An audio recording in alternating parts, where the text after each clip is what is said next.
Want to play Angry Bird 2 in your phone but don't know how to download it?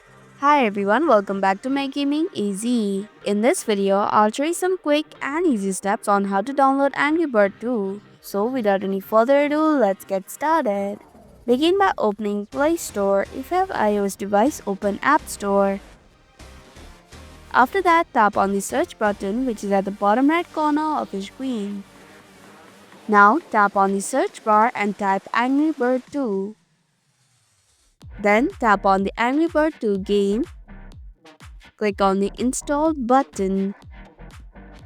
I'm fast forwarding this section as it might take some time. Now Angry Bird 2 has been installed in your phone. You can start to play by tapping on the play button. And that's how you can download Angry Bird 2. Thank you for watching Make Gaming Easy. Hope this video was helpful. If it was, then hit the like button and comment down if you have any questions or feedback.